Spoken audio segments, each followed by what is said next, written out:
Hello friends, good morning. Welcome back to my channel. तर बघा, दिवसाची सुरुवात ही नेहमीप्रमाणेच मी माझ्या स्वामींच्या दर्शनानेच करते आणि बाकीची कामं करायला मी सुरुवात करते. तर बघा, आज किचनमध्ये मी तुमच्यासोबत एक छान स्वीट अशी रेसिपी शेअर करणार आहे. हेल्दी आहे आणि सगळ्यांना आवडेल अशी रेसिपी आहे.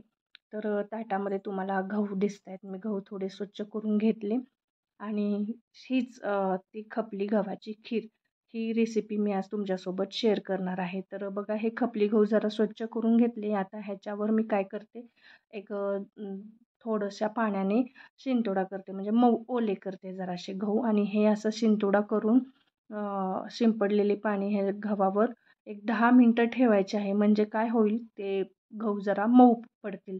आणि मुळातच खपली गव्हाची साल ही पातळच असते. नेहमी नॉर्मल गव्हापेक्षा हे गहू जरा पातळच असतात आणि त्यामुळे ते इझिली भिजले जातात, मऊ होतात.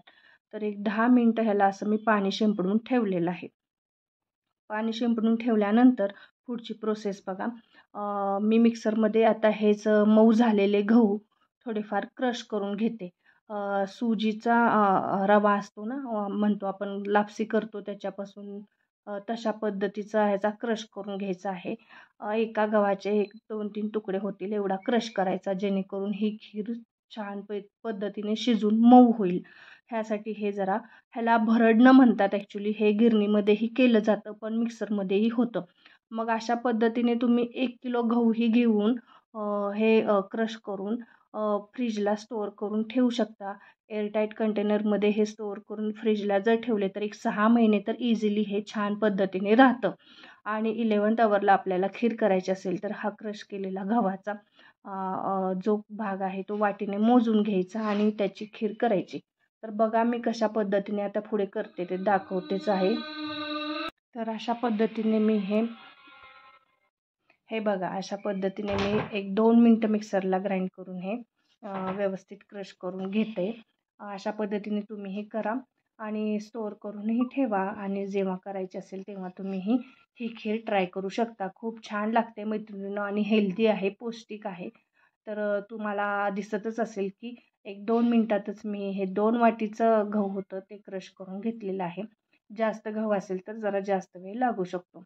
तर आता हे सगळं मिक्सरमधून मी काढते आणि तुम्ही बघालच आता कशा पद्धतीने तो क्रश झालेला आहे. असा बारीक क्रश जर केला, जास्त पिठीही नाही मैत्रिणींनो आणि जास्त मोठाही नाही, साधारण एका गव्हाच्या आपण 1-2-3 तुकड्यामध्ये रूपांतर करायचं आहे. म्हणजे कशी खीर ही दिसायलाही चांगली दिसते, खातानाही सॉफ्ट लागते. तुम्ही बघितलंच असेल कशा पद्धतीने मी केली. अशा पद्धतीने करून तुम्ही 6 महिनेही स्टोअर करू शकता एअरटाईट कंटेनरमध्ये. तर आता ह्या क्रश केलेल्या खिरीचा तुम्ही काय करायचं आहे, ताटामध्ये घेऊन ह्याचे जे पातळ पातळ सालीचं जे कोंडा निघालेला असतो तो पाकडून काढायचा, आणि पाकडून काढल्यावर जे राहतं ना, ते स्वच्छ खिरीचा क्रश आपण पाण्यामध्ये एक 4 ते 5 तास भिजवून काढायचं आहे.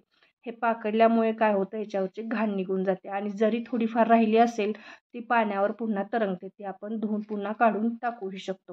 तर थोडंसं पाणी घेऊन हे मी आता 5-7 तास खीर भिजवायला ठेवते. आणि बघा, साधारण 6 वाजलेले आहे. तर 6 वाजता आता खीर मी स्वच्छ पाणी वगैरे काढून कुकरला लावते. ह्यातले पाणी जे घाण कोंडा वगैरे असेल ते काढायचं आहे, आणि नंतर चांगलं फ्रेश पाणी ह्याच्यामध्ये टाकून थोडंफार म्हणजे जास्तही कुकरमध्ये पाणी नाही टाकायचं. साधारण 1 ग्लास 1.5 ग्लासभर आता 2 वाटीच्या गव्हाच्या ह्याला मी टाकत आहे. ते तुम्ही अंदाज तुम्ही करून तो करू शकता. म्हणजे बोटानेही कोण लेडीज अंदाज घेतात, भाताला कसं प्रमाण टाकतो त्या पद्धतीने ह्याचंही टाकायचं आहे पाणी.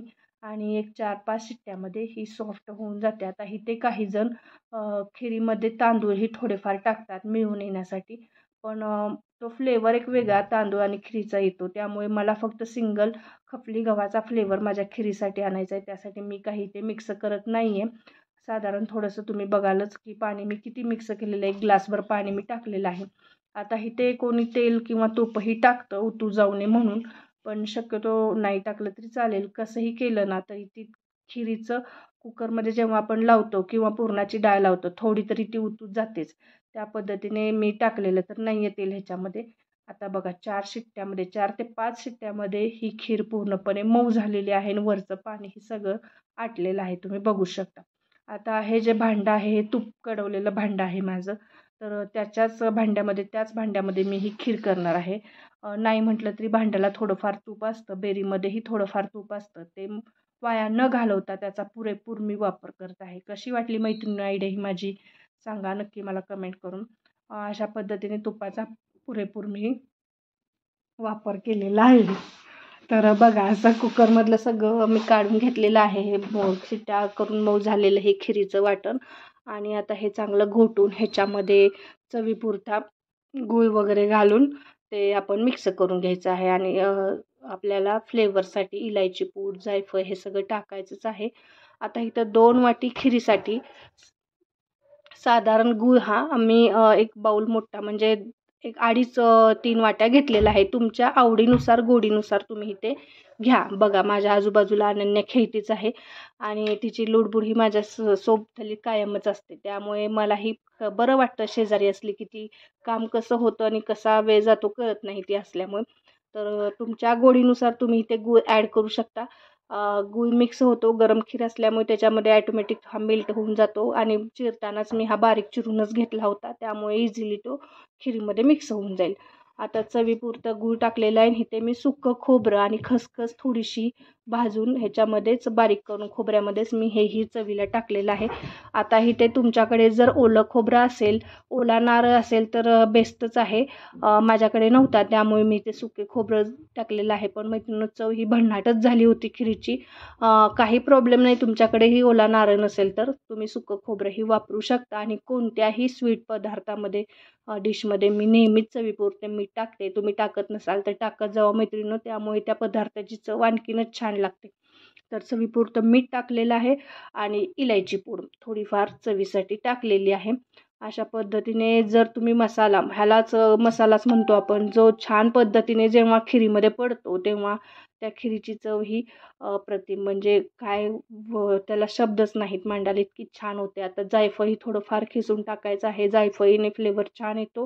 तुम्हाला आवडत असेल तर टाका, अदरवाईज तुम्ही नाही वापरलं तरी चालेल. पण मला स्वीटमध्ये जायफळ म्हणा, सुंठ म्हणा हे सगळंच आवडतं. ह्यात कोणी कोणी बडीशेपही वापरतं, पण मला बडीशेप नाही घालू वाटत. तुम्हाला आवडत असेल तर तुम्ही बडीशेपची पूडही करून ह्याच्यामध्ये टाकू शकता. बघू शकता ही त्या अनन्या ही खात बसलेली आहे.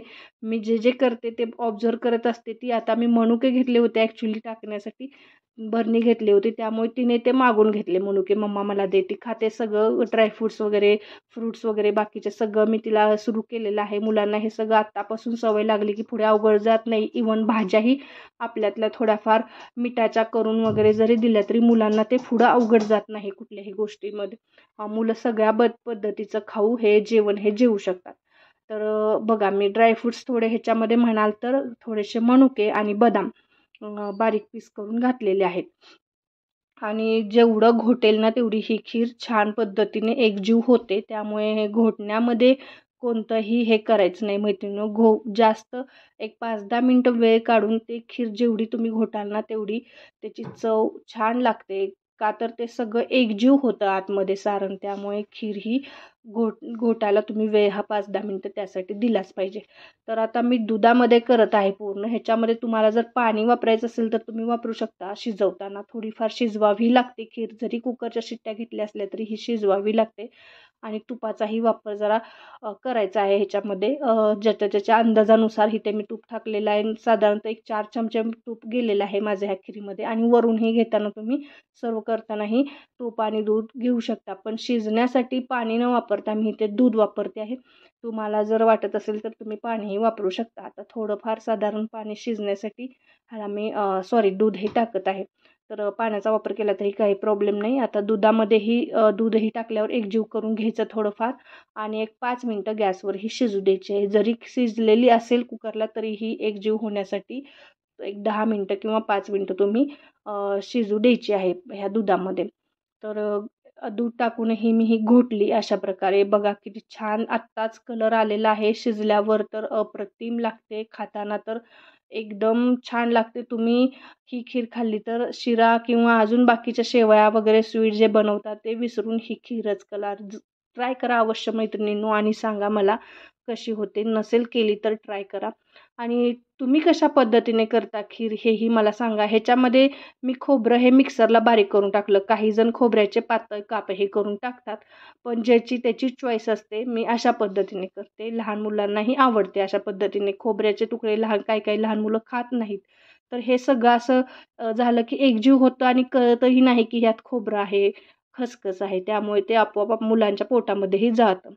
तर बघा अशी साधारण शिजत आलेली आहे खीर आणि खूप छान लागते. अशी 10 मिनटं शिजू द्यायचीच आहे दुधामध्येही. आणि झाली की मग सर्व करायची. गरम गरम तुपाची धार त्याच्यावर आणि थोडंफार दूध. आवडत असेल तर तुम्ही त्याच्यामध्ये तूप दूध घालू शकता खातानाही. शिजताना तर टाकलेलं असतंच. तर असेच नवनवीन व्हिडिओ माझे बघत जावा. आणि काही सजेशन असतील, काही तुमचे सजेशन माझ्याबद्दलचे असतील तर ते कळवा. त्यात मी बदल करेल माझ्या रेसिपीमध्ये म्हणा किंवा बाकी वेगळ्या ॲक्टिव्हिटीमध्ये म्हणा. जे मी तुमच्यासोबत शेअर करते त्याच्यामध्ये तुमचे सजेशनही मला महत्त्वाचे आहेत.